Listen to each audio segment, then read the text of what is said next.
Bring me that print, please. Hello and welcome to another episode of the Portrait Profit Show. Man, I'm so glad you're here with me this evening. We have a great show for you this evening. My name is Jim Landers, and I help people just like you make a great income doing what they love. Each week on the Portrait Profit Show, you get tips and systems on the business side of photography designed to help you gain a mastery over marketing and sales so you can finally get what you deserve. You're in the right place. Welcome to the Portrait Profit Show. The Portrait Profit Show is brought to you by Digital Pro Lab and Landers Photography School. For Digital Pro Lab, the team over at Digital Pro Lab is fantastic. You can go to digitalprolab.com to get more information about them, but they make you look like a hero. Man, I'm glad to be working with Digital Pro Lab. By the way, Digital Pro Lab has something kind of fun coming up next week on the 22nd. Let me put that up on the screen in a different way. There we go. They're celebrating 30 years in business. So on Wednesday, November 22nd, they're inviting you to come out and visit with them from 10 a.m. to 4 p.m. And they have a special going on where you can get, I think it's 30% off a certain type of print. And I don't remember now which one it is, but you can also order it online. And I'll announce what that promo code is on next week's show. But you can also, and you can see on the screen right there, there's a $100 lab credit going to 5 lucky winners. So that is on Wednesday, November 22nd at Digital Pro Lab. And of course, Landers Photography School. That's me. That's what I do. So I teach photography, but I teach more on the business side now than on the photography side than I used to, because I like helping photographers make an incredible income doing what they love, using that passion to create a solid income. And for those of you that think that's not possible, or that your area it doesn't work in your area, come on, guys. It's a matter of you don't know what you don't know. You don't know enough yet. But that doesn't mean you can't, and I can help. So landersphotoschool.com, or just reach out to me direct, jim@landersphotoschool.com. Man, you guys are in for a treat today. Yeah, I say that every time we have a panel, but panels are fantastic. They rock. We have a lot of fun with them because we've got people who enjoy what it is that they do, and they're willing to share that with you and share that with others. So let me bring on our 3 panelists just to say hi, and then I'll allow them to each one at a time introduce themselves. So let's bring on all 3. We have Jil Anne, we've got DJ, and we've got Kevin, and they are supposed to just pop on the screen, and who knows why they're not. Let's figure that out.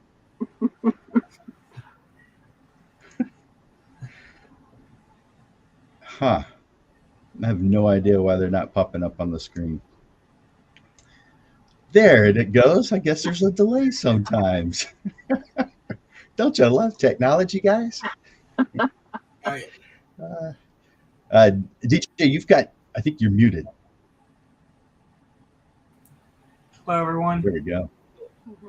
So I'm glad you guys are here today. Thanks for taking time out of your busy schedules to be here with us on the Portrait Profit Show this evening.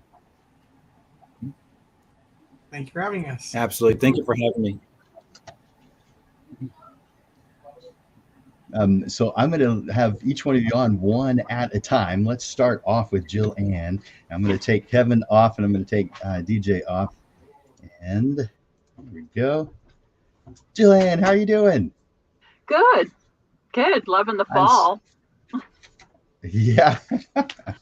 Well, I am glad that you're here. We've known each other for a number of years because of the San Antonio photography, help me. PPGSA. Yes, PPSA. Professional Photographers of San Antonio. I started saying San Antonio first, so I get that thrown off. It's a mouthful. Well, tell us a little bit about you and what you do. Oh, wow. I'm what you call a jack of all trades. I don't specialize very much. I've been a full-time professional for about 28 years, actually. It's funny, you look back and go, has it really been that long? I started out doing photojournalism essays for a local paper and swimsuit model work. That's when I lived in Florida. since I've done both location and studio photography in lots of different styles. I'm a longtime member of PPA, sometime member of Southwest Professional Photographers when it was around, TPPA, Florida PPA, and the local one where I served 3 years as a board member. Successful competition photographer with multiple loan collection and general collection images, as well as awards on the lower levels. I'm known for my art images of classic cars and architecture work. However, I am currently branching out into dog photography, both pop-up theme sessions and regular portraits. And I work also with the Tilly Project, which is a celebration of life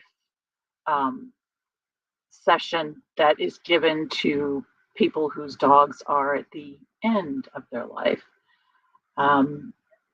My approach is to find the emotion in everyday objects. I don't photograph what I see, but what I feel about what I see.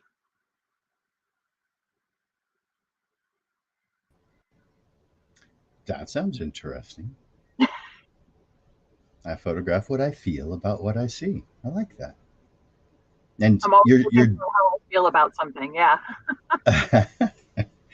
And so would that be part of the reason, part of the motivation to not specializing, or is there something else? I don't specialize because I have always made my living with photography. And especially when you're first starting out, you can't. Yeah, so I just kind of did a little bit of everything. I used to do weddings. I don't do those anymore. And I say no to a lot of things now. Mm-hmm. But I never said, I only do this. I still do family portraits sometimes. I do real estate for some of my clients. I just don't advertise it. So I've done real estate for many years. But my current passion is actually dogs. A friend of mine was leaving and gave me her business, basically. And photographing dogs was amazing. It was so much less pressure. Yeah, the parents are kind of crazy, but the dogs are great. Yeah. That's funny. And if you get to interact with the dog and do goofy things with it, and I mean, you can't get a bad picture of a dog, So I've been enjoying it. Nice. I'm semi-retired now for health reasons, so I don't have the big pull to make money that I used to have. So I can indulge a little bit. Cool. Well, thank you for being here this evening and sharing your experiences with us. All right, so I'm going to take Jil Anne off and bring on DJ. All right, DJ, you are on and muted.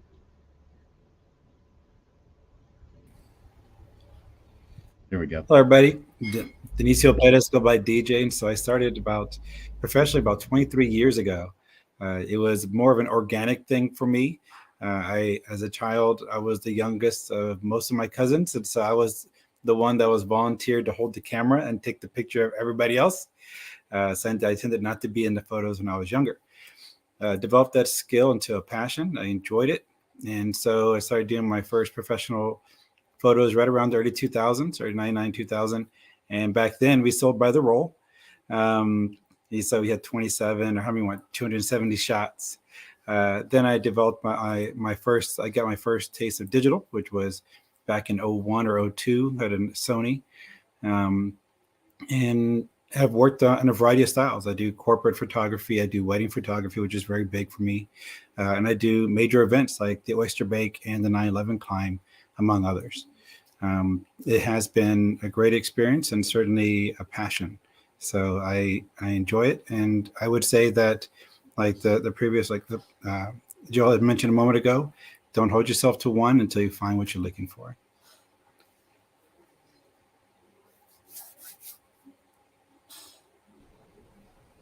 Well, I guess that's good advice. At least two of you are saying it so far. Yeah. All right. Thank you, DJ. I appreciate you.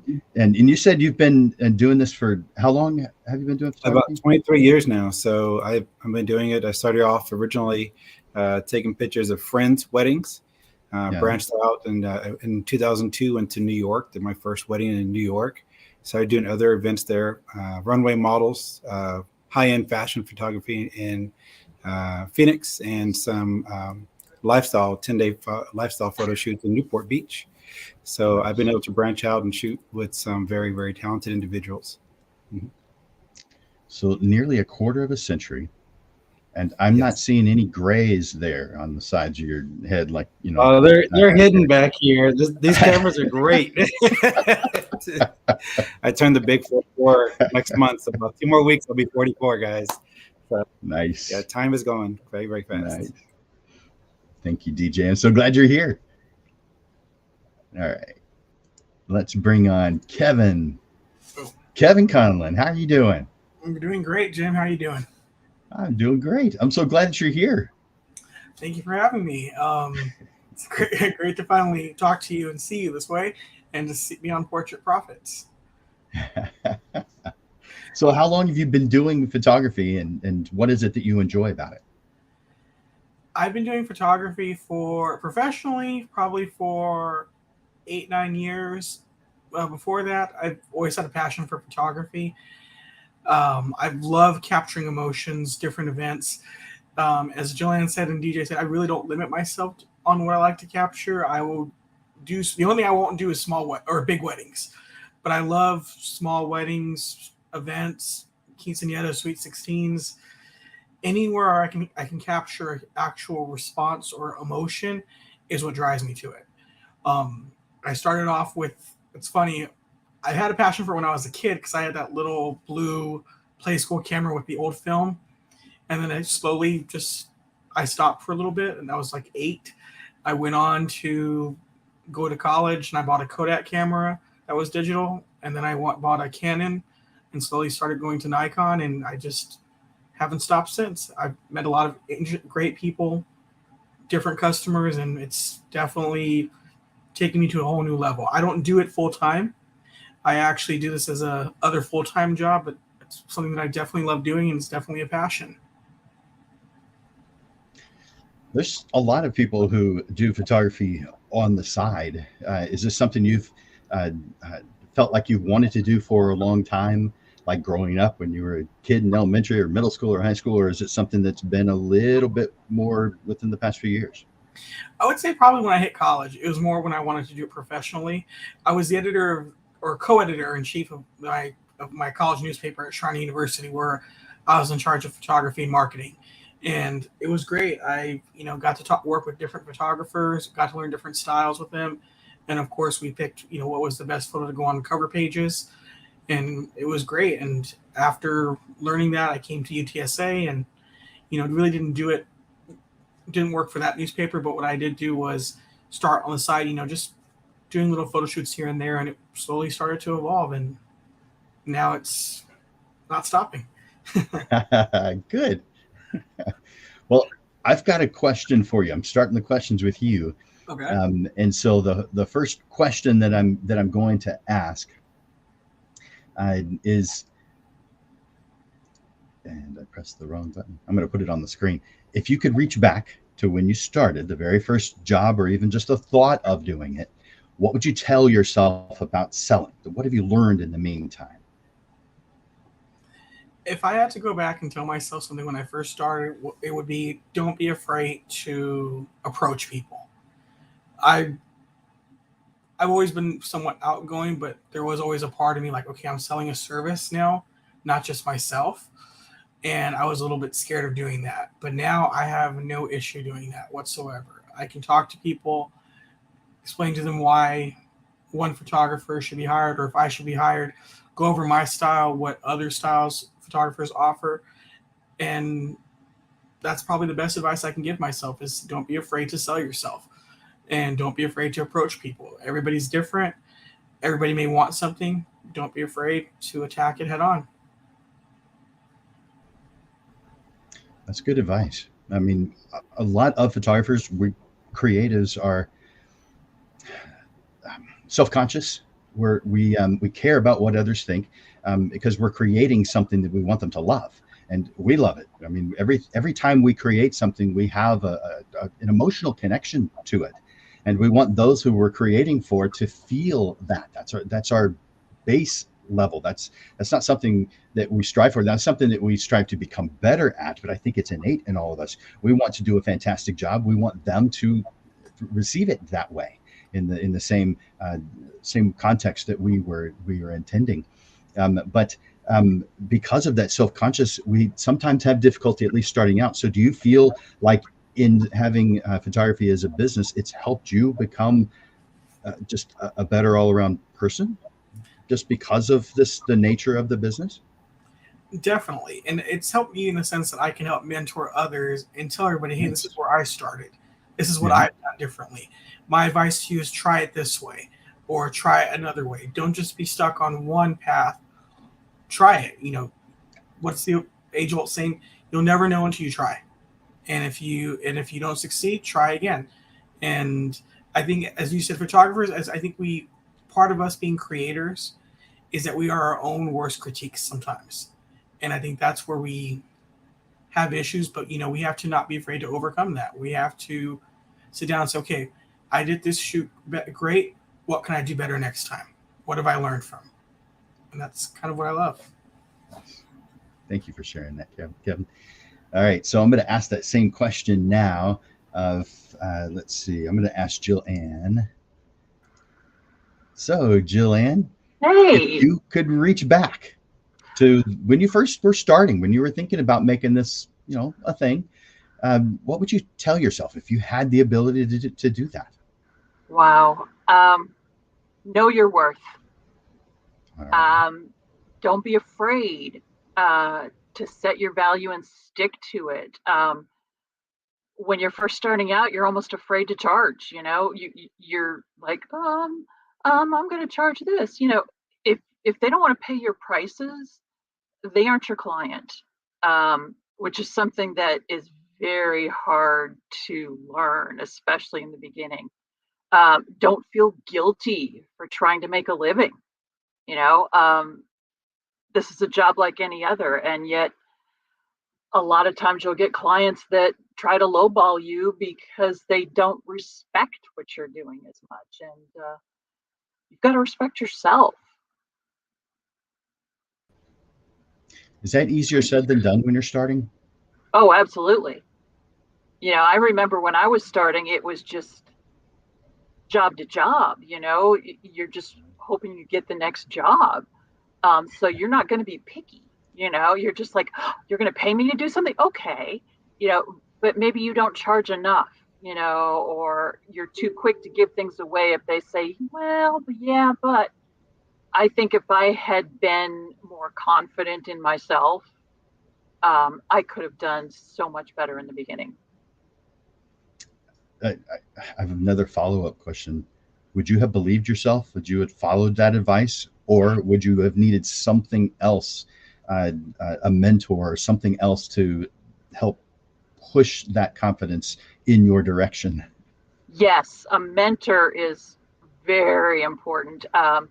This is one of the few professions that you don't have to get a degree for. Yeah. I went to school, but the school that I went to didn't have a degree program in photography. So I did what they had. And then I found a mentor who was a successful professional in the town. And I basically followed him and took his advice. And he was very free with his advice. And that is so valuable because they're in a different place than you are. They've been there, done that. They've got it all figured out, So seeing that and having the example of somebody that way can help a lot. That makes a lot of sense. Where do you go to get a mentor, though? I mean, is that something that everyone just has and others don't know about? How do you go about that? You got to plug into the community. I think with me, I don't even remember when it started. See, my uncle is also a professional photographer. So that kind of gave me a little bit of an edge because I already knew a little bit about how it worked. But I just connected with other photographers in the town. And we were just starting up a local chapter of Florida Professional Photographers. And so we all joined. And that was kind of the beginning, you know. If you can get into the group of your choice, you know, whether it be professional photographers or the media version of it, there's a wealth of information there and help. You know, I've never had anybody refuse to help me. That's interesting that you say that, because you've probably seen, just like I have, people on Facebook saying that there's no one to help me. No one's ever helped me. I did this all on my own. That people that I've asked have not been willing. I've been the same way. It's not that everyone has plenty of time and can give you everything you need. They don't. But if you are willing to put yourself out there, you're going to find what you're seeking. Mm-hmm. Mm-hmm. Yeah, and don't compete with each other. I mean, sometimes you're afraid to reach out because you feel like you're competing with that other person. But honestly, none of us are competing, you know, because if you take us all to the same spot and we will photograph the same thing and everybody will photograph it differently, you know. Yeah, that's the truth. Yeah. So you don't have to worry about somebody stealing your business. You really don't. You know, it's a leap of faith. Yeah. There is, in my opinion, tell me if you agree, there is plenty of business out there. Oh, absolutely. Even with things getting kind of scary digital, I think that there's a lot of business out there. I've never worried about it. You know, I've always thought, there's room for everybody. There is. You know, the only thing that bothers me is when you get somebody who goes in and lowballs to the point where you know they're not making any money, but it's hurting you. And they have their reasons. Oh, yeah. Oh, yeah. And some of them sound somewhat valid, but they're valid from their point of view.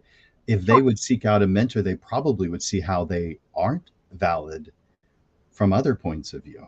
And so that brings us back to get that mentor that you mentioned a little while ago. Well, here's the interesting thing about those people.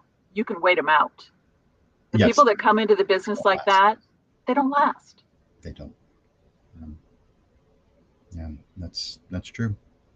Thanks, Jil Anne. All right, I'm going to ask that same question now of DJ. So I'll bring DJ on. So DJ, if you could reach back to when you started nearly 5 years ago, nearly a quarter of a century, what would you tell yourself?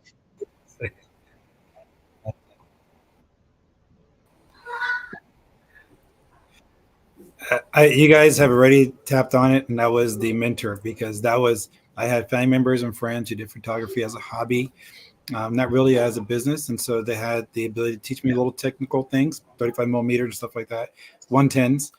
But what they couldn't teach me was how to manage a business. They were from little means, and not that you can't do anything with little means, but they were content in where they were at, and they weren't looking for growth. And so I definitely would put myself out there more earlier on, because Kevin brought up a great point, and that was one of my biggest fears, was I was very shy. And so I love being behind the lens because it felt like it hid me. And so I was the person, this is early on, so we didn't have the Yelp, and we didn't have, I think Google Ads may have been around, but I didn't use them until later. So I was going to the neighborhood and I was leaving papers on doorsteps. I was leaving little flyers. Back then we had Handy Andy before and HEB. And so I would leave flyers on their windshield or doors. And so I did everything I could to not really be there for that interaction. I was afraid of it. But I would say mentor, and then the interaction. You're not really selling a service. You're selling yourself. You're selling your skill set. And so that is one thing I feel that had I done that sooner, obtained my mentors sooner, that I feel like I always feel like I'm never good enough, but I would always feel like I'd be a lot further along in my skill set, and I would have achieved what I have now much sooner. So mentorship is definitely critical. It makes perfect sense, but it's in hindsight. In hindsight, it's 2020. What Absolutely. About someone who's starting off now? Where are they going to find that mentor? Yeah, and that's where I didn't even know where to go. Yeah. Right. I joined Facebook in 2007, right? So I was already 7 years in at least doing that. And so I think now with the organizations we have and the ability to use social media to interact and connect, and look at this wonderful thing we're having right now, right? So we have technology that helps us do this. And I think going to schools and speaking to someone like yourself, Jim, those are individuals who are passionate and not afraid to share, because if you have a skill set and you have your clientele, whatever that may be, your clientele is never going to disappear. There's just too much work out there for anybody to ever get worried about it. If you're doing well and you're passionate about what you do, then you should not be concerned about anybody else. Just focus on you and you'll grow. And especially like the mentors. And Jim, you have a great, I know you like to meet with individuals and you offer time, I think 30 minutes or so or more, and it's just fantastic. Individuals like you are people who help our industry get better and help those younger ones that are getting in there start sooner and get better habits early on. So thank you for being the mentor and offering yourself out there. So appreciate it.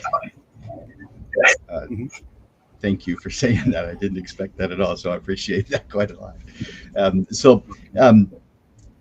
Before I ask you the next question, because you're the first one to get the next question, I want to encourage you guys who are watching to do me a favor. Every time you hear something that you like, especially if you're on a cell phone, you can do it multiple times. Hit that like button, hit that love button. Let us know that you are engaging in hearing these things that you like. But also go over to the comments section. This is real easy. Let me know that you're watching live by entering in #live. If you're watching this as a replay, enter in #replay. But for those of you watching live, enter in #live. And as we go throughout this session this evening, share your thoughts on the subjects, the questions that we're asking. You've got opinions too. I want to hear what they are. And if you've got questions, ask them.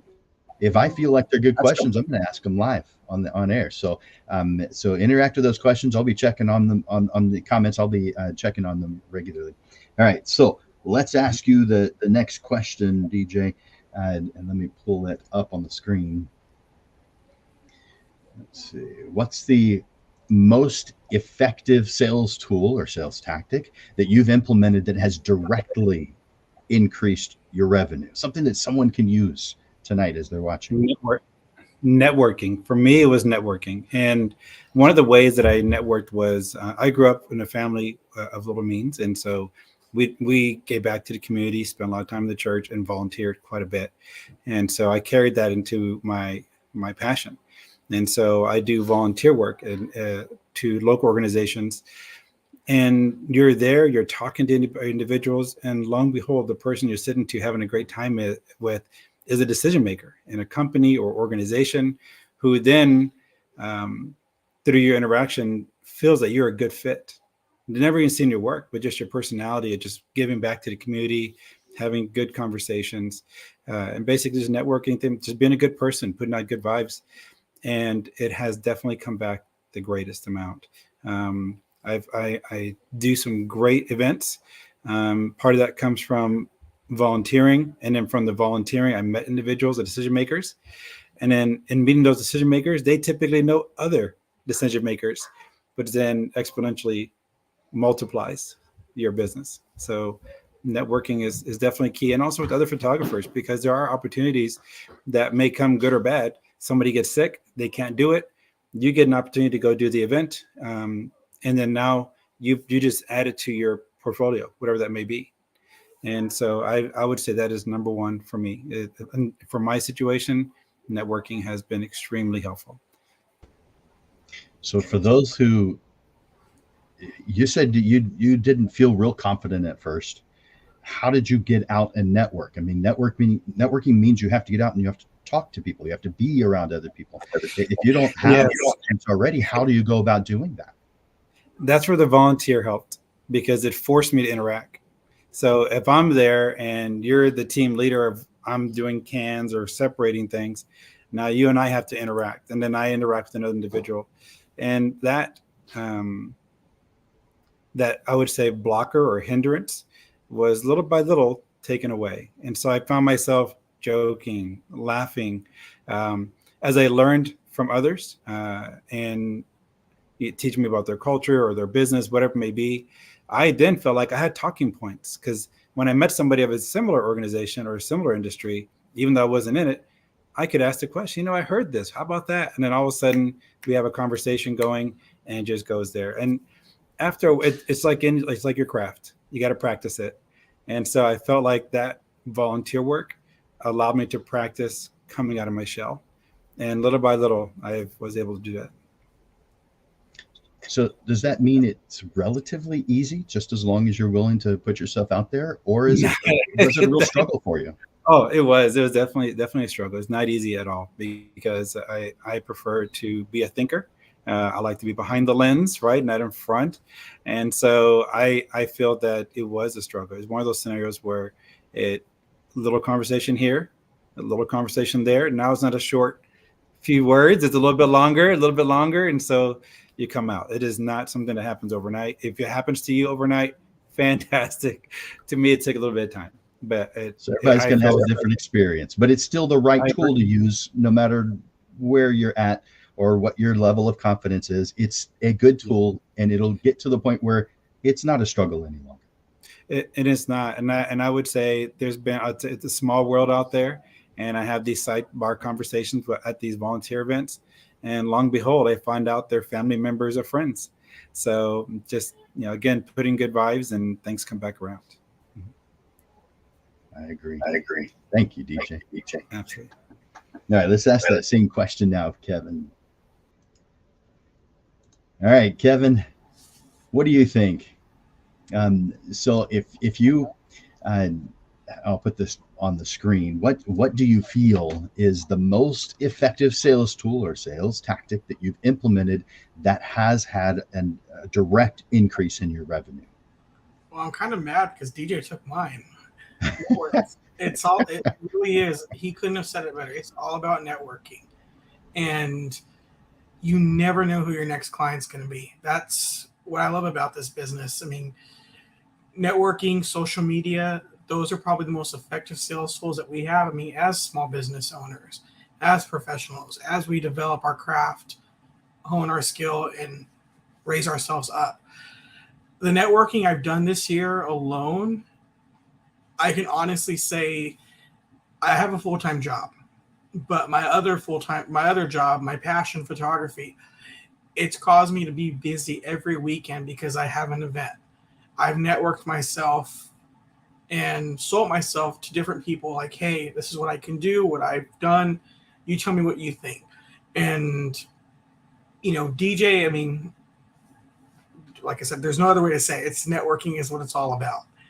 And as I grow to the future, that's what I'm going to continue to do, because that's what we should all be doing is, go to these free events, go to mixers, go to meetups, go to different events, take your camera out and, let people know, hey, you're here. Because what happens when someone sees you, they're going to want to hire you. I had an instance where I was on a graduation photo shoot at Hardburger Park, and it was just a small shoot for a friend of mine. I was doing it for her as a favor, and two people walked up to me and said, do you have business cards? I said, yes, definitely. I did not expect to hear from them or talk to them. They both reached out to me within a week and wanted to hire me for their graduation photos. And that is what it's all about. And it's great. It's everything that I've done in the last couple of years has led me to where I'm at right now. And I'm very happy about it. Nice. That's great examples too. I appreciate you sharing those specific examples of what situation you were in, what happened, and what happened as a result. And not every interaction is going to result that way, but you don't need every interaction to result that way. The fact that some of them do is a clear motivator to do those kinds of things. And besides, it doesn't hurt anything. It causes you to become more confident and stronger as a person when you do. Exactly. And I've actually networked with one business here locally, and they've hired me as their photographer for small events that they have once a month. And I've met more clients now, and it's caused me to come out of my comfort zone of, okay, what can I shoot? What can I shoot? What can't I shoot? And every time I go into a shoot now with a client, they're happy. And that's what I love. Love it. Very good. Thank you, Kevin. All right. I am going to ask that same question now of Jil Anne. So let's bring her back. So, Jil Anne, what's the most effective sales tool or tactic that you have implemented that has you've seen a direct impact on your revenue? Well, we all have the same answer, I think. It's networking, but you're selling yourself as much as you're selling your work. So it's about you and who you are. I did real estate photography for many years, and I realized that I was good at connecting with the homeowners. And the reason I was doing that was because I was instinctually trying to find something in common with them. And I felt like I could almost every single time, probably 98% of the time, you can find something in common with that person. And from there, the conversation just flows. And have business cards with you. I always forget. The people you talk to, they may not hire you, but they may give your name to somebody else who's going to hire you. You can get this stuff third hand even sometimes, where you give your card to somebody or have a chat with somebody and they go, hey, I know this person that I talked to the other day and I was really impressed, and give them a call. I think they can help you. That's just as important. And in the networking in person, social media has made it a lot easier. You can join groups that your clients belong to, like dog groups. They're kind of a built-in audience. So I can't, direct networking is difficult for me because I am kind of shy. So I don't go to meet and greets very often because that's just a little too much for me. But I've found that I don't have to, because you never know where it's coming from. Like the guy said, talking to somebody in the checkout line, practice doing that. I could have more fun in those conversations, and they lead where you put them. So you can always lead them towards what you do. I don't know how many times I've thought, I can insert this photography thing in here, and I do. You guys are making a lot of sense. Getting We've out all there, been at it a long time, I think. talking. Yeah, it's true. That's how I would have responded as well to that question, is networking, because at first, and nobody believes me, but at first I was that self-conscious person who really couldn't get out and visit with people easily, and even when I did, it was very uncomfortable, and I may have been a good actor and they couldn't tell, but inside I was just not. But joining different groups made a big difference. I joined chambers of commerce. I joined photography groups. I joined sales leads groups. I don't know if you guys are familiar with those, but those are there's organized ones like BNI, Business Networking International. But if you are starting off, you don't probably have a budget for it, because it does cost something to join, and then there's a monthly meeting fee. But there's other sales leads groups that don't cost anything. You're just meeting for breakfast or you're meeting for lunch. And the cost of the different business networking things is generally not that much. And the cost of lunch a lot of times is what it is, and you don't have to have it. If you don't have the budget for it, you can just eat a sandwich on your way there, and you'd say, I already ate. So exactly, but those things make a difference. And you are going to see sales come in because it is interaction between you and someone else that causes them to realize they want what it is that you sell. They aren't seeking out what it is you're doing, generally speaking. They are seeing you, talking to you, liking you, and somehow the pieces get fit together as a result of that interaction. It's just like magic. Yeah, I mean, how many times has somebody hired somebody because they knew them? That's right. Yeah, it happens all the time. I see it with real estate agents constantly. They'll hire the person they know. That's right. So you got to be the person Exactly they know. You guys are so smart. All right, I'm going to move on to the next question. And you guys who are viewers, if you're watching, if you've got some more questions, any follow-up questions you want to ask, go ahead and ask them. I can see that some of you have made some additional comments, and I'll address those real quick. Like Rick is saying that networking makes great sense. Rick is good about that. I don't know if he'll say that he comes across as shy or anything. Rick.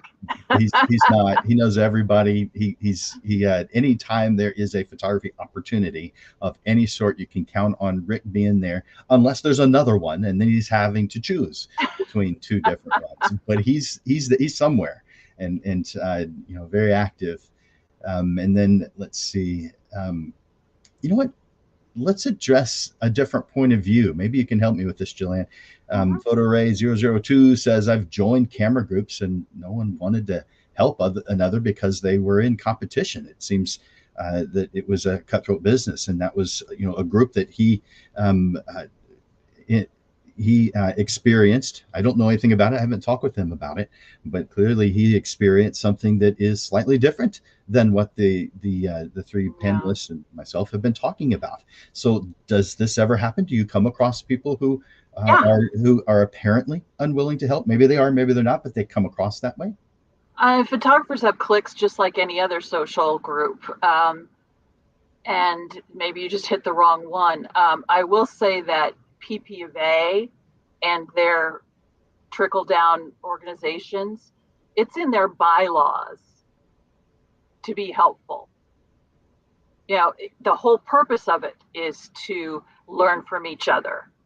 So they should be helping you. They don't have to give you the answers directly. They don't have to just say, here, do this, but they're supposed to help you. And that's part of the reason for the organization. And it's in their bylaws to do that, to be helpful. So if you're not getting that, that's not the organization you want to be in, obviously. Yeah. So find another one. With social media, there's always something out there.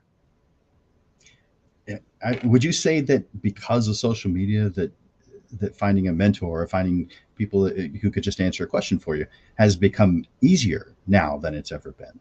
Absolutely. Yeah, before you had to kind of be into a group, because your only interaction was pretty much face-to-face or on a phone, So it was harder because you had to know about that meeting so that you could go. And now, all you have to do is plug in a search, and start scrolling. I will say I've really enjoyed this Facebook group because you guys are helping each other all the time. I love it. You're putting in pictures and saying, hey, what do you guys think of this? Or you're saying, hey, I've got a job and I can't make it. Can somebody else do it for me? That's amazing. Yeah, that's the freest I've ever seen. Nice. I like hearing that. It's working. Yay.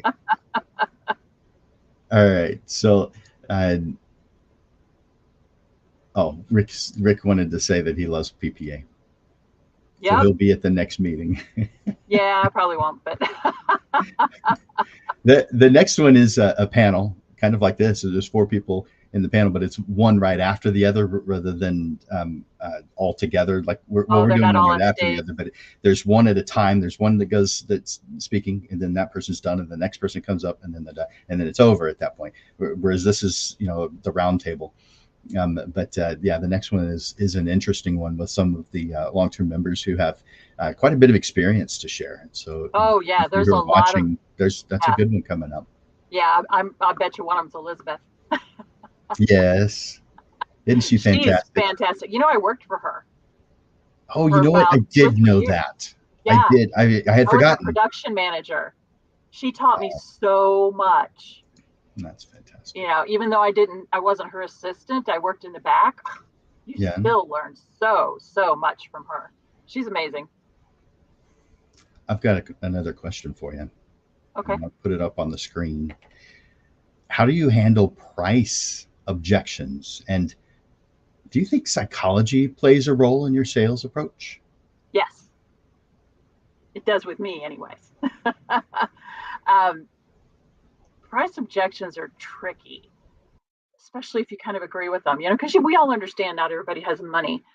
But I tell myself, they came into this knowing they were going to spend money. I wasn't deceitful with them.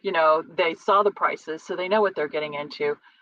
So don't be afraid. Like I said earlier, don't be afraid to stick to your guns on that. What I try to do is hit them in the feels. Looking at that photo in front of them when we're going through previews and saying, how does this make you feel? And talking about those feelings and how it made them feel when they saw that photo. And then from there, you can say, wouldn't you love to have this on your wall when you walk in the room every day? Those sorts of things are pretty effective. People are, I feel kind of mean sometimes, people are vulnerable, but people buy with emotion.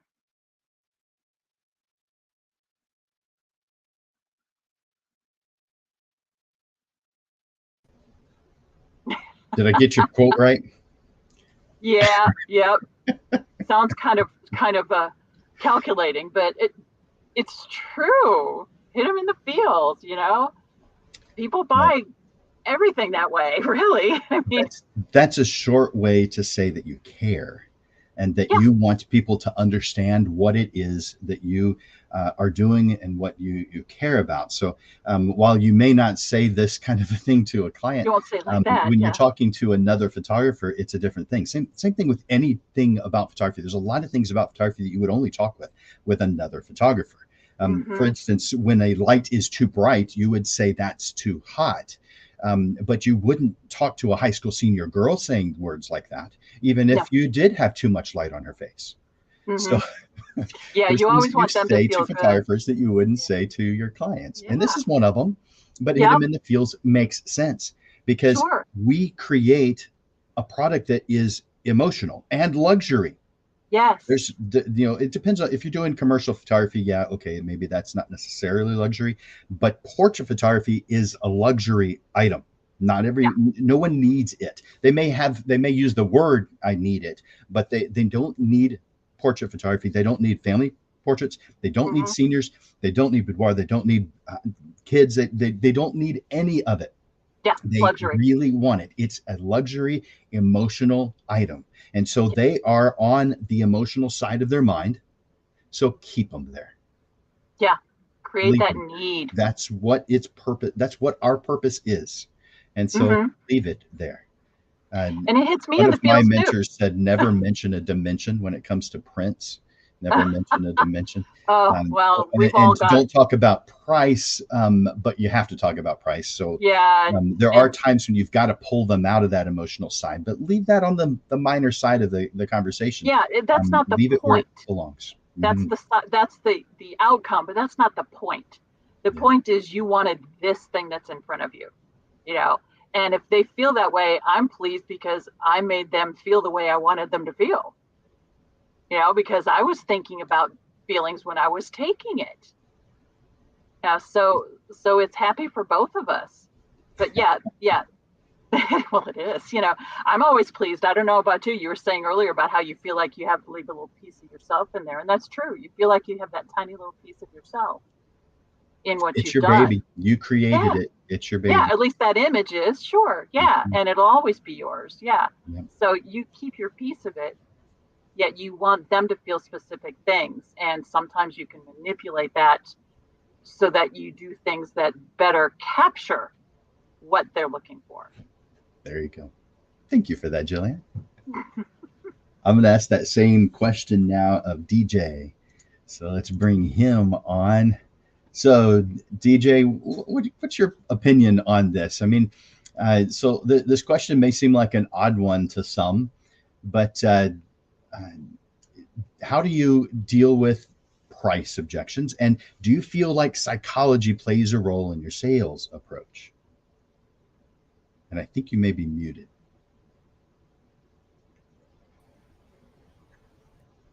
You guys had me laughing earlier. I was trying not to be caught on the audio there. So it definitely plays a role. And so the psyche goes two ways. And one is, do I want them as a client, right? Because if they say, if there's someone who may be a little difficult to work with, I may give a price that may be, okay, I will tolerate that for this price. And if they say no, then, hey, you know what? That's okay. Sometimes you're not my client. That's okay. Psyche does play a role. I look to see, well, what is the objection? Is it the cost? Is it the location? Is it time? Is it me that they don't like, right? Maybe they like my product, but they don't like me. So I definitely look I kind of pick with little questions about what it is that does that. And I try to push them toward the sale. And the reason why is because sometimes it's just being nervous. They see a price that you may have there, and it's not something they commonly do. Now they're spending X amount for the event. You're part of that event, or let's say it's the portrait for the family. It's absolutely luxury. You have a family that wants to drive to Corpus, or a family that wants to drive somewhere. There's a lot of costs associated with that, plus your cost. But absolutely, the emotional impact is key, because for them, when they look at this photo, I want them to realize that it's them. We captured them. We had fun times. There's memories created while we're doing these photos, so they remember me as an individual who made it fun, and that the experience wasn't just a basic experience. It was an exceptional experience, one that which they'll remember and appreciate, with stories to tell, hopefully, good stories.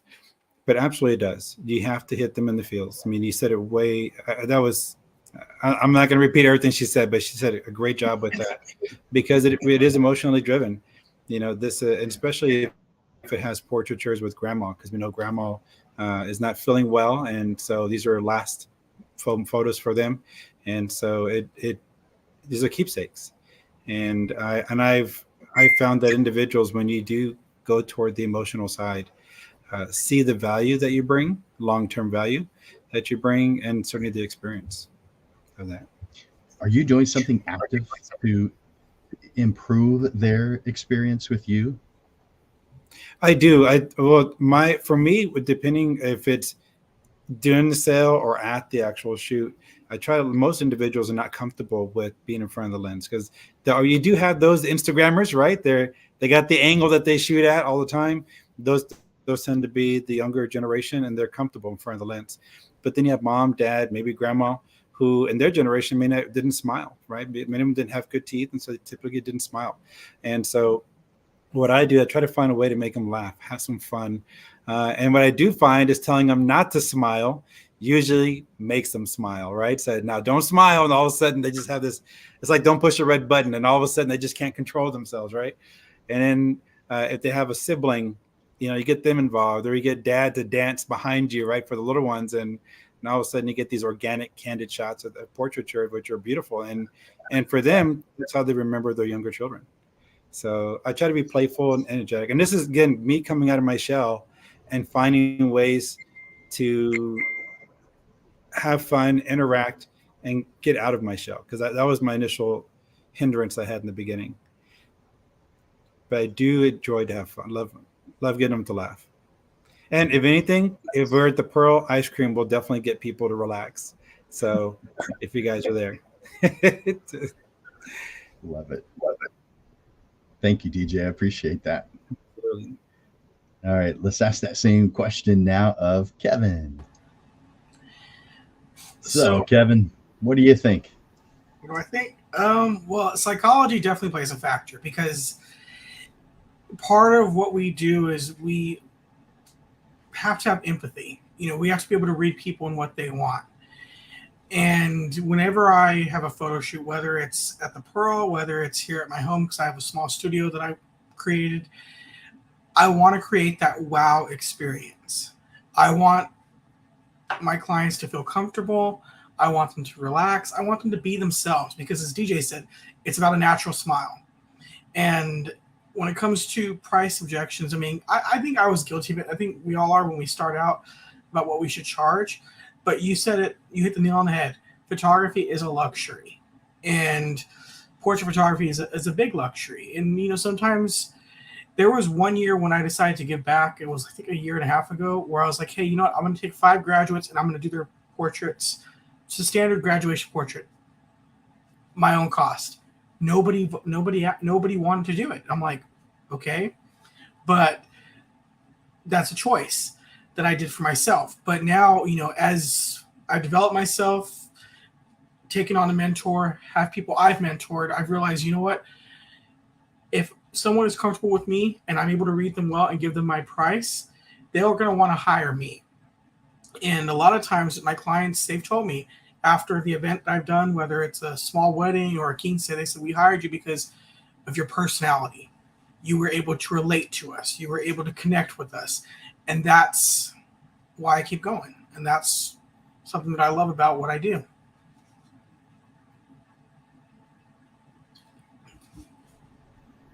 Perfect. Yeah, I mean, it is you're interacting with people. They are liking or not.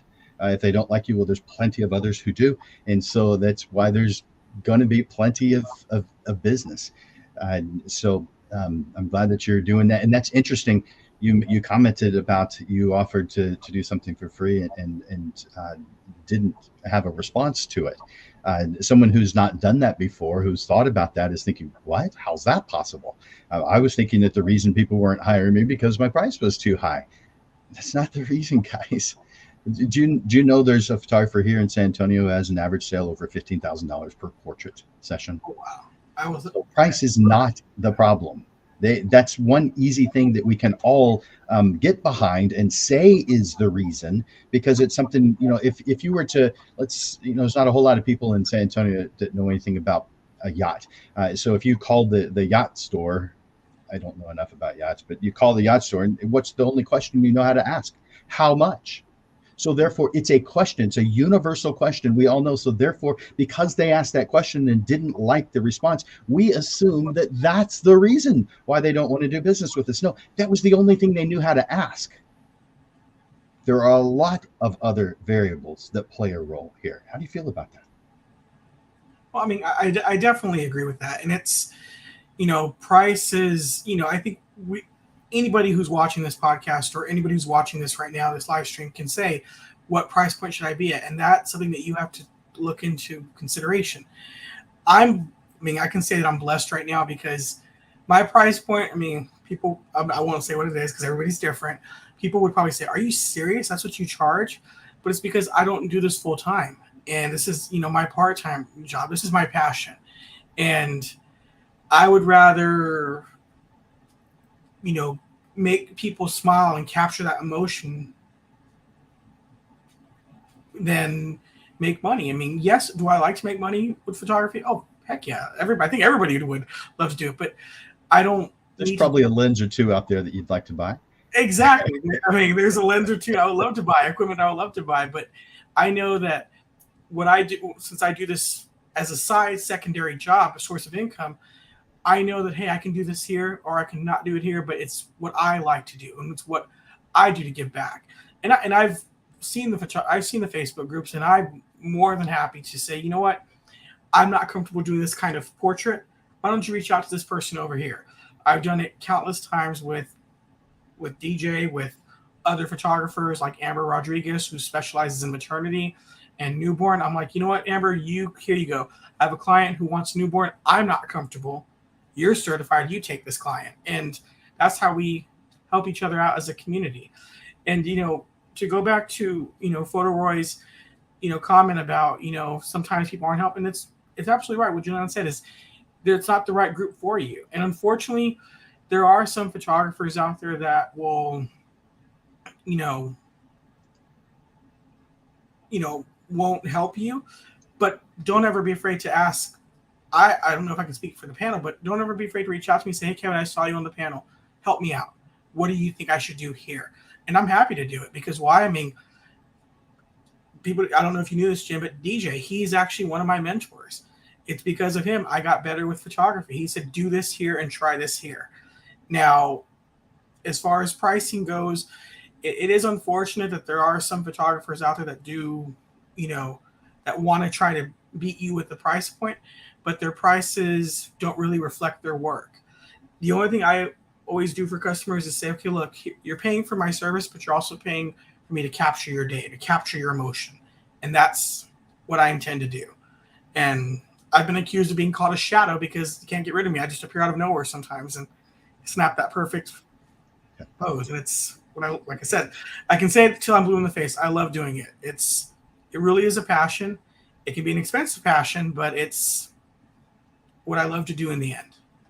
And I think that's how I want to be remembered in the future when my time passes. All right. So I've got the next question for you. Okay. What software tools or systems could you not live without? Are you using something that helps you out online? Are you using a calendar or using a booking program? Or sometimes with part-time smaller businesses, they don't have any of that. So what do you have? So, I mean, I could not live. So honestly, I could not live without Zenfolio because they are, I mean, if you're a photographer starting out and you want a good website, Zenfolio to me is the best because they have that affordable, price point where you can start off, have a portfolio, get yourself established. I can't live without Facebook and Instagram because we are content creators as photographers, so to speak. We are creating an image and people are going to either love your images or they're going to hate them. But people can reach out to you and say, hey, I love what you did here for this person. Can you do that for me? Or make it my own.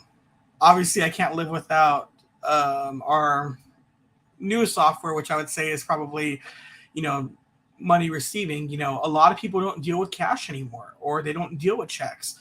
I can't live without Cash App, Venmo, or Zelle, or even PayPal, because that is a way for us to get paid now. And, I have a lot of clients who will reach out to me and say, hey, I don't have cash. Do you have Venmo?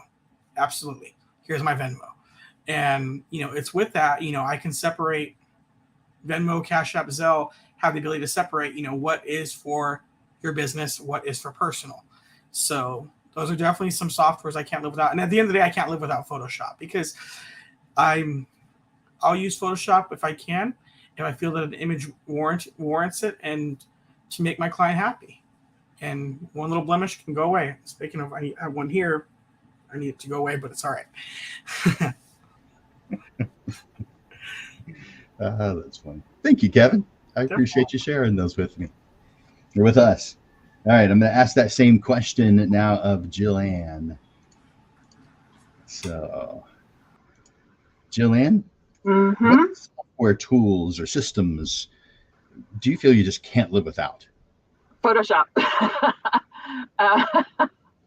That's the obvious answer. I'm kind of a low-tech person, so I do the minimum. However, especially with the dogs, I've had a need for more than I have been using. I use Square.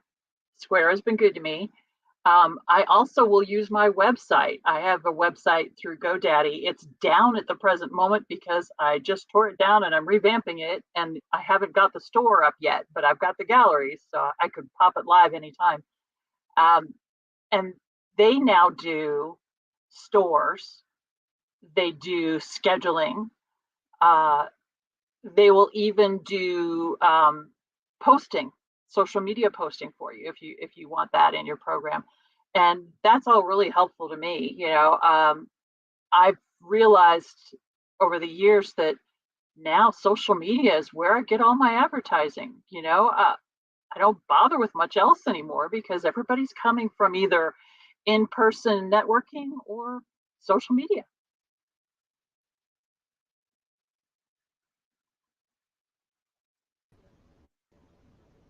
Well, that sounds good. So Square, your website, and social media.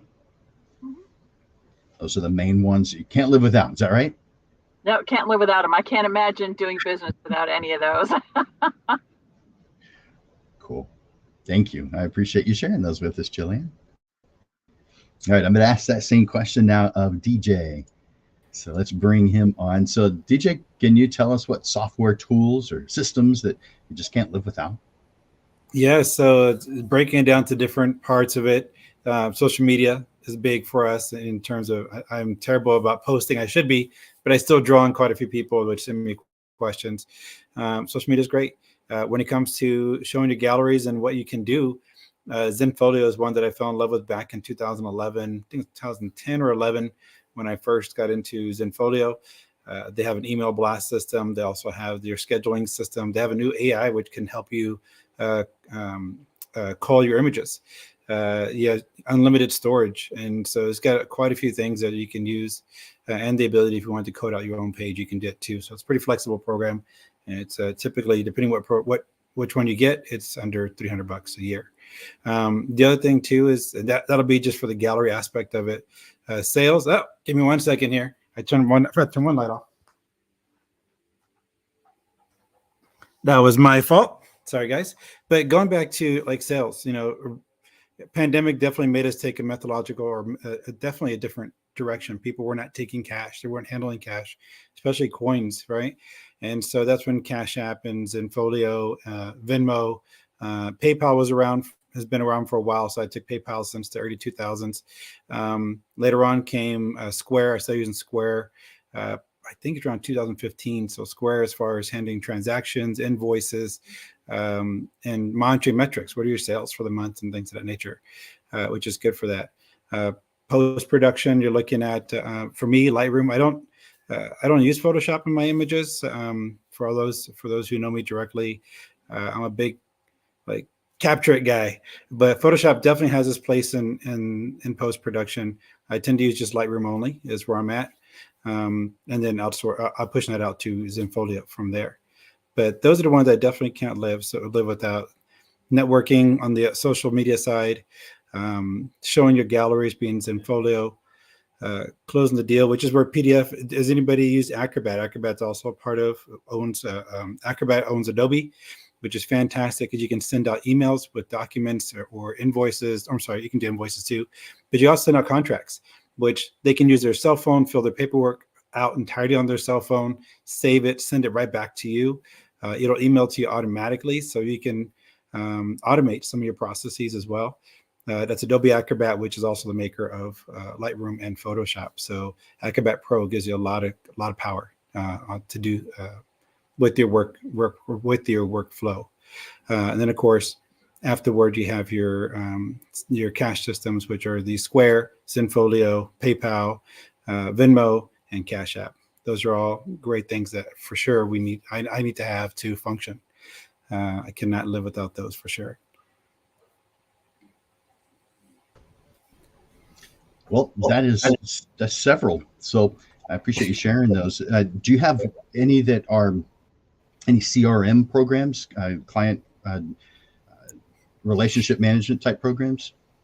Well, the Zenfolio has one built into it, which is what I've used. So you can track them there. Now the CRM that is built into there is not as thorough as external CRM sources. You can use, I think there was, I used to have one on my accounting software. I'm drawing a blank what the name was, but those get a little more in depth. Those would do automated emails. Now there's actually some CRM systems that are built for realtors that are very good for photography because it'll send out automated emails. It'll follow up with them. And they're actually built for realtors. I'm drawing a blank on the name of it. Why realtor ones and not one of the photography ones? There's probably hundreds of CRMs that are built for photographers. There are, and I would say I don't know all the ins and outs of some of the photography ones, but the realtor ones you can set up, and I could be wrong. These functionalities may exist in those other ones. Automated text messages, so text message comes in, automatically responds back.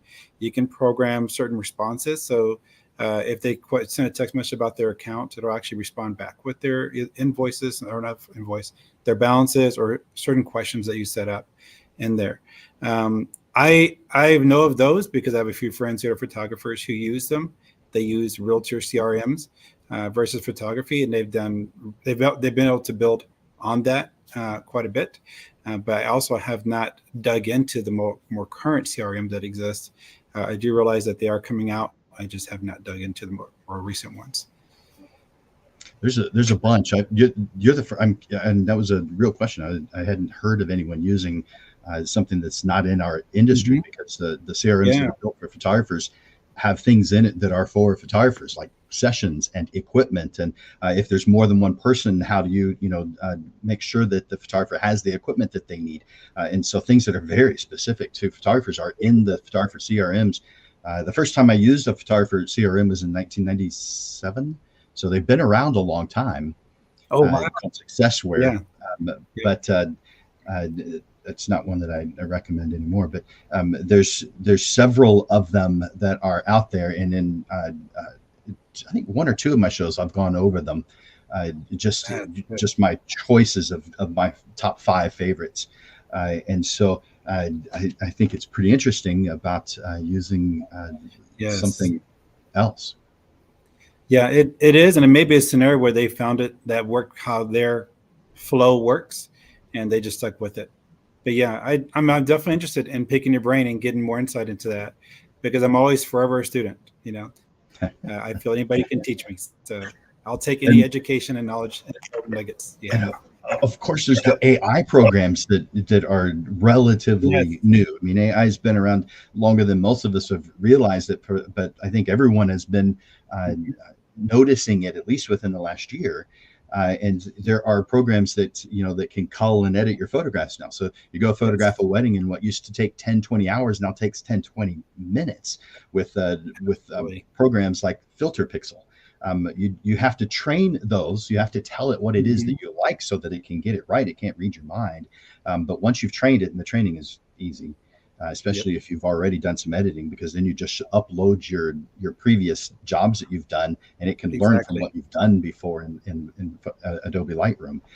So training it is easy. It takes a little bit of time, but it's like 24 hours. So a very small period of time. But compared to 10 to 20 hours down to 10 to 20 minutes, it's a no-brainer. There's really no reason why we shouldn't be, those who have a lot of photographs to go through don't take advantage of time-saving things like that. You can go from photographing a wedding on Saturday and spending your entire day Sunday going through it to being able to spend time with your family on Sunday because of these new AI programs. And you're right. Lightroom came out with their AI, which is what I actually use also, which you can pull out persons, individuals, background, sky on those, which is great. Because before, having to use the lasso on that took forever. Now it's a few seconds. Yeah.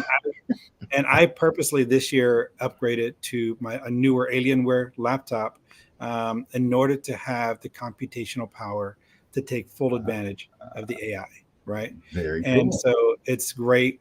Photoshop has Photoshop Beta now, right, which is great, where you can circle an area and tell the command to what you're looking for. It adds it pretty seamlessly in what little things I played around with. Then, of course, like I said, Zenfodio has their AI calling software now, which they came out with over the summer, which is really nice. It rates them, and it'll actually fully call them if you let it. So it's great. I think AI is going to be a great addition to our industry, and I'm looking forward to see where it goes. Yeah. Absolutely. Well, I've got the next question for you. Yes. Let's see. What sales metrics, and let me put this on the screen. What sales metrics do you use to track how do you use them? So sales metric, you can get some like revenue sales metrics. You can use like Square, which is my most dominant one for invoicing and other items. Is great. Every day it tells you your sales for the day, but you could also look back month, yearly, and you can start seeing your ebbs and flows. And you also see your yearly cycle. So you could look back, let's say 22, 21, 20. I think you go back 5 years on there, and you could actually see your revenue cycle for the year, which means that if you see you're dropping off every December, that there's an opportunity there every December for you to do something, right? Whether it's something you worked out and people are just not paying because the holidays, or that you're in the holidays and you're not making sales. So that's a good way to do it. And also helps to hold you accountable. If you're not doing well in one particular month, and it's the month that you should be doing well, then now you can hold yourself accountable for those years. Or there's a reason for it. Maybe it's the time you take your vacation. That's definitely the metric I look at. The other two is holding myself accountable to personal metrics, which is when I take photos, how can I take the photo at a high enough level that it reduces my post-production? And so that is another metric I look at, is that if I can do, let's say, a wedding and then finish my wedding post-production in 2 hours, 3 hours, that feels great. If I'm spending 10, 20 or more hours on that wedding post-production, well, then my metric for myself is very poor, because I'm looking at an 8-hour wedding and I spend 16 hours doing it. Technically, I made a third of what I charged, right? The time is money in that respect. And then the other part of it too is that for every hour that you spend post-production or not being properly prepared for your event is an hour away from your family. It's an hour I can't get back in my children's childhood. It's an hour that I don't get the opportunity to have dinner with my wife. So those are other metrics, but that's a time metric. That's a life metric. So those are good things to have, guys, is to hold yourself accountable metric wise, not only financially, but also time wise. Those are good. I'm glad you brought that up, because that's obviously that the show is talking about the business side of photography, but it goes hand in hand with the things that you value. And you brought up kids, you brought up your wife, the time that you spend with them. I think those are above what it is we're talking about here, but it's because of what we're talking about here that makes that even more powerful, or more of what it is that you want it to be. Yes. So that's, in fact, when I'm starting with a new coaching client, one of the things we do is not talk about photography. It's talk about their life. What does ideal look like in their life? And that's we've got this roadmap. There's all kinds of things on it that are interesting that we could go see. But if we just spend our time wandering on good roads, then how do we get to where we're going? No, we've got to define where we're going. So if we're in San Antonio, Texas, and I know not everybody watching is from San Antonio, but that's where DJ and I are, and the other two panelists. And so if you're in San Antonio and your goal is to get to Dallas, Texas. Now, if you've never been to Texas before, that's about a 4 or 5 hour drive. Depends on how fast you drive. And traffic on 35, maybe, an extra 2 hours. You never know what you're going to get on 35. But you've defined where you're going. So therefore, you know when you want to be there. So that determines the time you're going to leave. It determines the path you're going to take. If you know that there's some bad traffic on that road, maybe there's another road that you can take, and so you take that detour, that deviation. But it is only knowing what you want as an end result that caused you to be able to reach that success. How is your photography business any different? It's the same thing. Define what you want in your ideal life in all the different categories that are important to you, and then find the path that causes you to get there, and then start working on your business stuff. Some of you are jumping straight into how do I get more sales. If you haven't defined what it is you want out of this life, you haven't gotten to that step yet. Yes. How do you feel about that? No, I think that's great. That's perfect, because if you're in it for the money, then I believe you're in it for the wrong reasons, right? So if you have the passion, you work to master your craft, the money will follow. And so people are willing to pay X amount of dollars per hour just to have you there to take their shots. And so I would say, find out where you're going, build that roadmap, develop it. I didn't have it in the beginning. And so I felt like I was scattered everywhere to the wind, so to say, until I finally zeroed in on what was I trying to achieve. And in this case was to master my craft. And as I mastered it, sales came with it. And it just makes it that much easier, because when you produce a product that somebody loves and appreciates and then shares with others, it's helpful, because if a client is one who is a high net clientele or a celebrity, when you get into that type of clientele, they love to work with whoever's already in the environment. If they trust Jim came in, I heard these great things about Jim. He took care of my sister, my neighbor. He did a fantastic job. Guess who the neighbor's probably going to recommend, or who they're going to recommend? They're going to recommend Jim, because he already established himself. He already showed a level of expertise, or maybe sometimes it's not even your expertise. It's how well you interacted with them. You sold them on your service yourself. And the photos may not be up there where they want them to be, but they're acceptable considering the experience they had. And then, of course, as you get more, you build and you get better, and they pay more. Mm-hmm. A lot of variables, huh? Yes. Mm-hmm. Thank you, DJ. I appreciate that. Absolutely. All right. Let's bring on Kevin. Hey, Kevin. So we're getting close to the end of our time. And so I'm going to ask you to answer this question, but also share with us your closing thoughts, and I'll ask the same of Jil Anne, and then I'll come back around to DJ. But so the question that we're doing right now, you're welcome to spend some time with and do some closing thoughts. So, what sales metrics are you using? How do you track what you do? So I'm actually very old school. I still use Excel or actually I'm an Apple user. I use numbers, and I use Excel as well, and to track my sales, to track what I spent, because it helps me out in the long run. And then, of course, on iPhone I use my notes, because I like to say, okay, as much as I like to put things in a calendar, I can go to my notes and say, okay, what do I have on November 1st? I've got nothing. What do I have on November 3rd? I've got this photo shoot. And then, of course, I put down there, okay, what have they paid? They've paid this deposit to reserve me, and this is their balance that's due. That way, when I go, nothing comes as a shock. Like, okay, it's done. If it's a big event, I will put it in my calendar and say, okay, this is going to be a 6-hour, 8-hour event. That way I know, okay, what do I have to do in order to, not stress out the day of. So as far as sales metrics, yeah, I'm old school. I use Excel numbers, and, what I do love about Cash App, Venmo, and Zelle is now they actually give you at the end of a month is they send you an email with what you've made. And honestly, I don't even use Cash App or Venmo for anything but my business now, because it's so easy. I know, okay, well, do I have to add everything up? No, I get an email at the end of the month saying, well, your Venmo amount for this month was this much. So helps me out in the long run, especially when it comes time for tax season.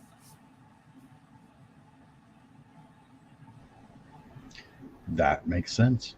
Do you have any closing thoughts for us this evening? Closing thoughts, I guess the only thing I would tell anybody who's watching this and anybody who's been listening is, get a mentor. A mentor should never degrade you. A mentor should never put you down. A mentor is somebody who's going to be there for you and help you achieve wonders. And that mentor is also someone who's going to also be open to your critique of them. As I said, DJ is one of my mentors, and he's helped me out in the long run. And I've also helped him, as far as what I think.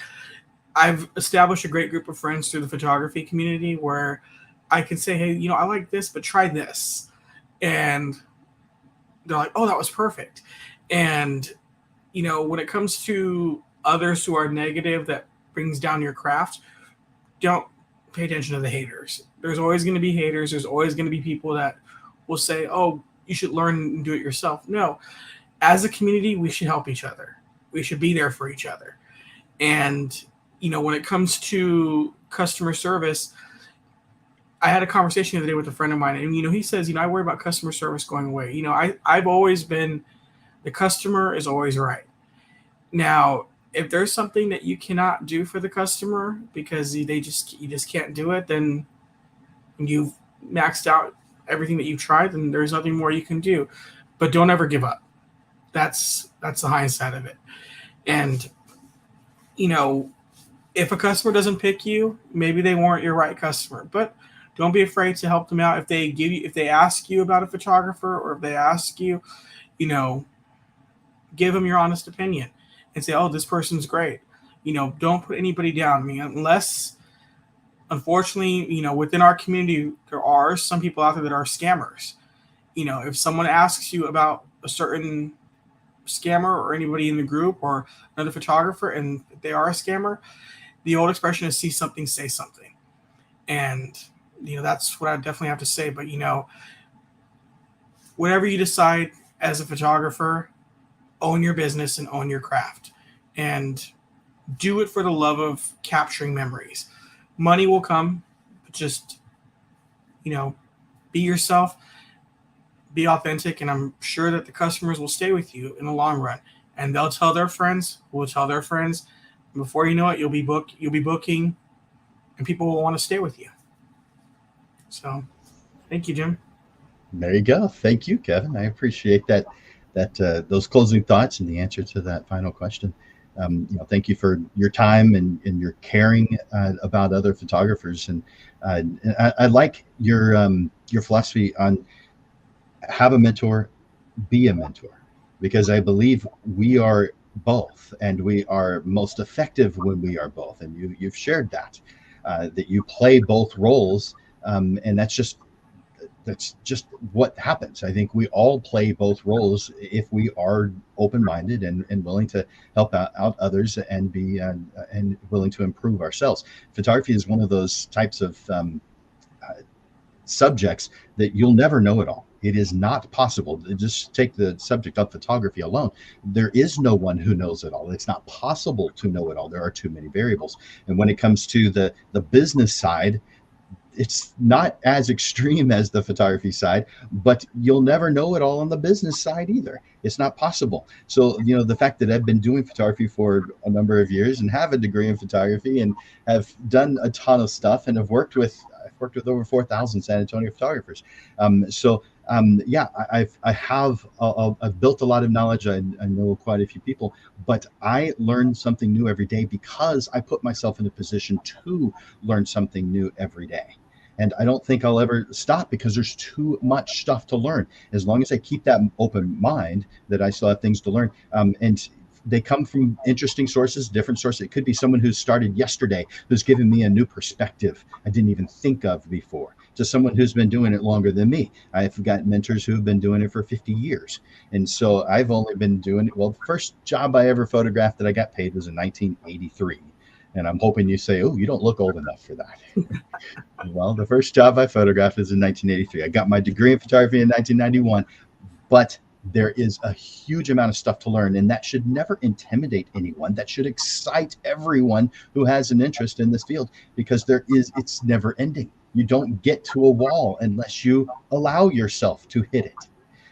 There's always more. And if you have hit your own personal wall, that's where what you're talking about, your mentor, comes into play. You just reach out, because there's someone, and mentoring could be someone who's just answering a question. It could be a one-time thing, but that's really, we're talking about mentoring as in someone who you can call on multiple times throughout your career. Amber Rodriguez does that well. I'm glad you brought her up a little while ago. She's one of the 4,000 students that I've worked with. She's probably watched a minimum of 100 of these Portrait Profit shows. And so, she's great, and I'm glad you brought her up. So thank you, Kevin, for all your thoughts and comments. Definitely. And DJ, like I said, he's one of the great mentors that I've had. And he's actually said, "Hey, Kevin, come to this event and photograph." And then when I organized an event, just as a meet and greet, he came and he showed people, different photographers, how to do lighting, how to use strobes. And, the faces everybody made Jim afterwards, it was complete awe of learning something new. And they were happy and they loved it. So awesome. Thank you so much for sharing that, Kevin. Thank you. Right. I'm going to bring on Jil Anne. So, Jil Anne, can you tell us a little bit about your metrics, how you track, and then some closing thoughts for this evening? For the metrics, I kind of do it without technology. What I do, first of all, to make sure that I'm making my money, I set my prices so that I'm happy with the minimum that I've set. In other words, I think how X amount of dollars, how much do I want to make out of the average session to make it worth it to me? X amount of dollars. And then I will have, between the sitting fee and the packages, they will add up to that amount, so that I always know that I'm making my minimum, that I'm always making a profit. As far as planning, I learned from Elizabeth to set aside time and plan your whole year. And so January, which is typically our slowest month, I sit down and plan the year. and I go back and I look at my notes, because I make notes after every session, and I go, okay, what worked? What didn't? What do I need to change? Is this product working for me? How about this one? How are the prices looking? And I adjust things as I go for the next year. And then I plan, like, for instance, doing the pop-ups for the dogs. Those are themes. So I'll plan my themes for the year. And I'll go ahead and get my props and everything ready so that it's all done. And that can take a lot of the pressure off for the rest of the year.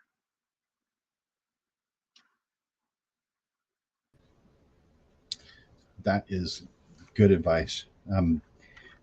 Planning makes a big difference in reaching our how we've defined success, because we've got to define where we're going, or we just wander through a bunch of good things. And it may feel good, and everyone around you may notice that you're doing good things and comment on it, and so that reinforces that we're doing good things, but it isn't right things. The difference between a successful photographer and a struggling photographer is doing the things that are right, not the things that are good. The path that leads to struggle is filled with good things. Yeah. The path that leads to your success, and that's however you've defined it, because we all define it differently. The path that leads to your success has to be, you have to define what it is that you think success is, so that you can find out what the right things are to do. So don't be asking someone else, what lens should I buy? What marketing tools should I be using? Define what you want first, and then those tools become obvious. For instance, if you want to hang up a photograph on the wall, the tool becomes obvious. You need a nail and a hammer. But if you didn't know, I just want something that makes me feel good, how would you have come to the conclusion nail and hammer? You wouldn't have come to that conclusion, because you're wandering through good things. Maybe that's snickerdoodle cookies. Well, that's good, but that won't help you get the photograph on the wall, because you haven't defined that's what you want as success. Now, I know those are crazy examples, but planning plays a role in success. And the only way you can plan is by having defined what it is that you want. And it's part of the planning process. Thank you for bringing that up, Jil Anne. And thank you for being here this evening on the Portrait Profit Show and sharing your thoughts, your experiences, and your quips and quotes. It's been fun. I'm glad to hear that. All right. Any last thoughts before I bring on DJ? Yeah. Have your priorities straight. Decide whether you're going to be a real business or a hobby business. And if you're going to be a real business, then you need to do some planning, and you need to make your numbers work. Plan your yearly goals, marketing, pricing, etc. Make notes on how things turn out. I make notes after every session. What worked? Nice. What didn't? What would I change next time? What's an idea I had for the next time? And then use those. I mean, those are invaluable, especially if you only do something once a year, say Santa sessions. You want to make those notes so that when time Santa comes around again, you're not going, oh, what was it I was thinking of last year? That's important. And be honest with yourself and where you are. If you're showing your work, then the clients that are looking for you will contact you. You're not going to get a client who asks for more than you're showing. Does that make sense? Depending on where you are in the ladder. In other words, sell what you show. Yeah. I mean, like, for instance, the work that I show isn't going to get the clients that Elizabeth does. It's obvious, so they're not going to be calling me, so just know that, show your best, and you'll get the clients that match you. Nice. Thank you so much, Jil Anne. You rock. So do you. Thank you.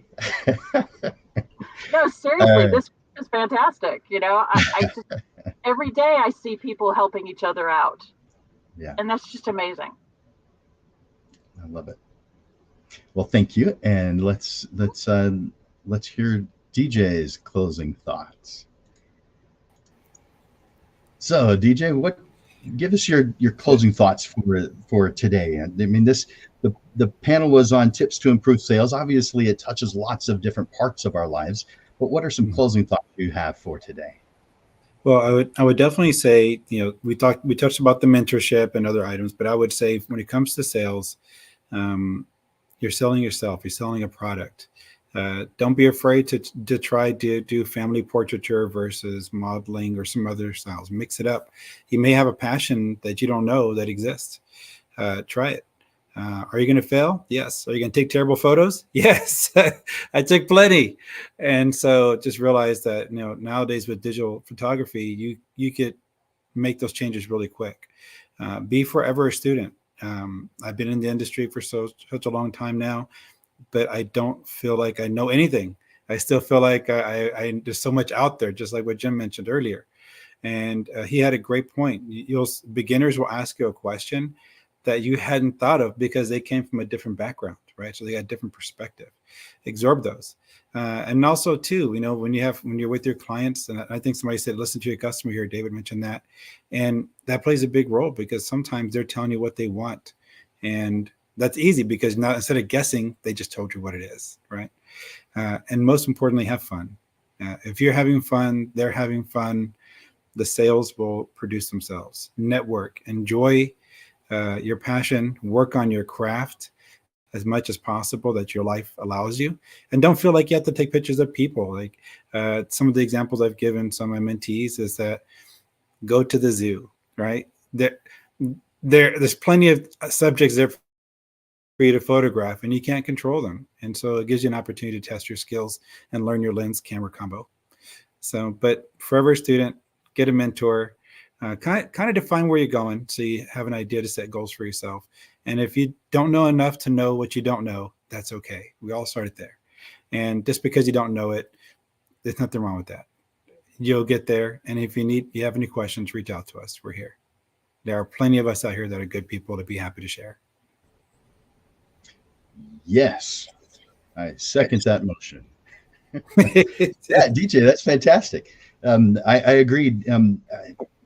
This show is about portrait work, but that's not a limiting thing. That's a focused thing. I totally agree with that suggestion of get out and do different things, especially things that are out of your comfort zone. And, not that going to the zoo as an example of getting outside of your comfort zone, but it may be, that portrait of that lion, that giraffe, that gorilla, whatever it is that has caught your attention. You can apply what you know and what you've learned with photographing those animals. You don't have any control over them. You can't tell them, turn your head a little bit to the left or to the right. Mm-hmm. You don't have that kind of control with them, but you don't even have control over lighting, because you're not going to be able to put your strobes in there with them. Sorry, you're going to have to deal with the ambient lighting, whatever it is that you find yourself in. And so that gives you some interesting challenges that you're going to have to work with, and it's going to be fun. Agreed. You're a good guy. All of our panelists tonight are awesome people. I'm going to bring back Jil Anne, and I think we've lost the connection with Kevin because I don't see him. No. So sorry, Kevin. But you guys are fantastic. I really appreciate you. You're investing your time. You have a life, so therefore you have sacrificed something to be able to be here this evening to share your thoughts with other photographers. And that is something that I want to give you a big thank you for, because you are awesome for doing that kind of thing. And you probably do it all the time. I mean, when I called and asked you guys, or when I reached out to you guys and asked if you'd like to do this, you were very quick to say yes. I definitely, in one way or another, you're saying, I love helping other photographers. I want to be a part of anything that fits that description. And so it was very easy to get you guys on board and on the show to share your thoughts. So thank you for that. Absolutely. My pleasure. Oh yeah, anytime. Sorry about the lighting. I have no idea why it turned out like this, but so because we're with photographers, I could say that you're looking a little hot. Well, yes. And I we am. all would That's know right. what that means. Yep. The power is Right. too Very strong. hot. I know. And I keep changing things around when That'd I'm be an off HR camera. comment somewhere else. Exactly. But I would know exactly what you mean if you said it. I love it. That's so good. All right. Well, thank you guys for being on this evening. I look forward to seeing you and working with you again. I've seen Jil Anne many times. I've not seen DJ or Kevin in person, I don't believe, but I hope to get the opportunity to do that. So I'll go to one of those there's meetups. all kinds of opportunities to do so. And when you guys have, different events and things that are uplifting photographers, please reach out. I'd be happy to share your events with the people that I know. So with my list. So feel free to do that. And I look forward to that. Thank you guys for being here this evening. I'm going to let you guys go for now. And I'm going to talk about the upcoming shows, the next 3 shows that we have coming up. So thank you guys. You rock. Good night. Bye. Good night. Guys. Oh man, don't you just love panelists? They are fantastic. They're sharing their thoughts, their ideas, their experiences, and you may totally agree with them. You may not. You may see something that you've never heard of before. You may just be reinforcing things that you already know.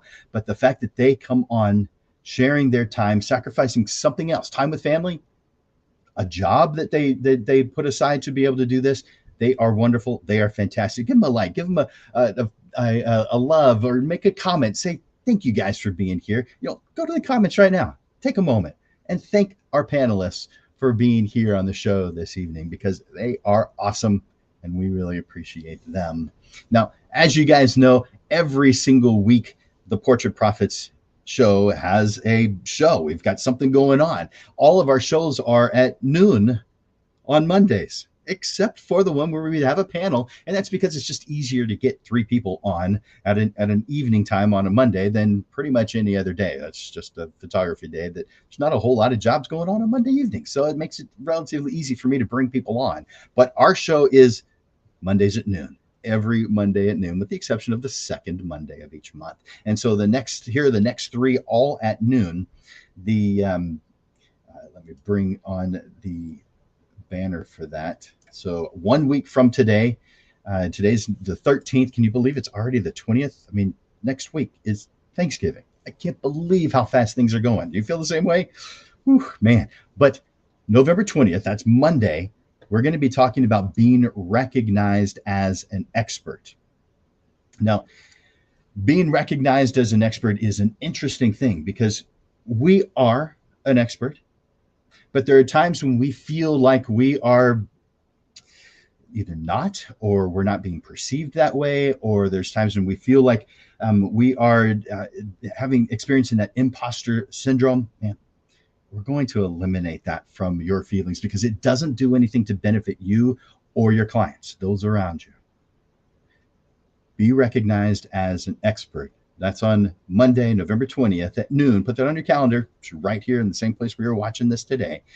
We are simulcast actually 8 different places, 5 different Facebook groups, 2 different YouTube channels, and 1 LinkedIn page. So there's several different people who are watching this right now at this time, and of course people who watch the replay afterwards. But 1 week from today, be recognized as an expert. And then 2 weeks after that, 1 week after Thanksgiving, this one is don't seek the seekers. Now, this is something that if you've been with me, if you've been in my classes, you'll hear me say this. And this is in reference to when you go to a Facebook page and someone is looking for a photographer, and they're saying, I'm looking for a senior portrait photographer, I'm looking for a family portrait photographer, I'm looking for Christmas minis, whatever it is. You'll notice that 10, 20, 30, 50, 80 photographers will put their name in the hat. Now, I don't have a problem with you doing that, but it is a red flag, because if you're doing your marketing right, you'll have so many clients, you won't have time for that kind of thing. I'm going to teach you how. On November 27th, you're just not going to need to seek the seekers anymore, because your marketing plan is going to be that good. November 27th at noon. Don't seek the seekers. All right. So, and then 1 week after that, we're doing that's December 4th. We're going to be doing what to do before the end of the year. Now, there's some certain things that need to be in place so that you have things wrapped up for this year and so that you're prepared for next year. You know that we've already talked about planning your 2024. We're going to be talking about that one more time before the end of this year, though, because not everybody's done it so far. I know some people wait, but I recommend to my students that you plan out your year in May of the year before. That doesn't mean you're completed with that plan. It just means that's when you begin it. And you will see some other things that I throw into there too that make your plan just that much better. But it's just a matter of once you've done it once, it's tweaking it for the next year. It makes it so much easier. So this is the things to wrap up 2023. What are the things that you need to do before the end of the year? That's December 4th at noon. Put that on your calendar. I hope to see you here. All right. So this has been, that is not what it has been. This is what it has been.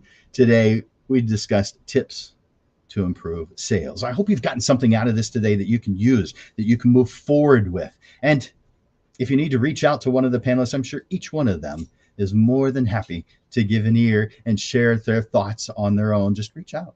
Nope, I haven't gotten permission to do that, but they all implied they'd be willing to help you. And of course, you know, that's what I do full time is help photographers out. And so reach out to me, Jim, at landersphotoschool.com, or you can take advantage of one of my coaching programs. Just reach out to me, Jim, at landersphotoschool.com. I want to thank you guys for being here today. You are fantastic. I appreciate you taking your time, sacrificing whatever it is that you're doing to be here this evening. I believe in each one of you. I think that every single one of you has the power, the potential inside of you to have whatever level of success that you deserve, whatever it is that you feel is right for you. And anything that's holding you back from that, a lot of it is self-imposed. I know you don't like hearing that, but I can help with that. It's what I do. I'm so glad that you're here with me today, and I hope to see you next week on the Portrait Profit Show. Our fantastic panel of experts has shared their wealth of knowledge and experience, leaving us with lots of valuable insights and practical steps. We hope this evening's discussions have empowered you, inspired you. As you apply the tips that have been shared by the panelists, I hope your journey towards your definition of success is filled with creativity, fulfillment, and prosperity. Thank you for joining us. And until next time, keep capturing those beautiful moments. Thank you for dedicating your time and sacrificing other important things in your life to grow your knowledge on the business side of photography, because that is going to be how you achieve the success you deserve. I hope you enjoyed this lesson, and I look forward to watching you grow. For Landers Photography School and Digital Pro Lab, my name is Jim Landers, bringing you the weekly Portrait Profit Show with evolving content, awareness, and even fun as we unpack the mysteries of the business side of photography, with tips and insights to help you with the struggles you deal with now, so you are constantly and consistently realigned to the path that leads to the success you deserve. Thank you for investing your time here on the Portrait Profit Show. I look forward to watching you grow. Bye for now. See you next week.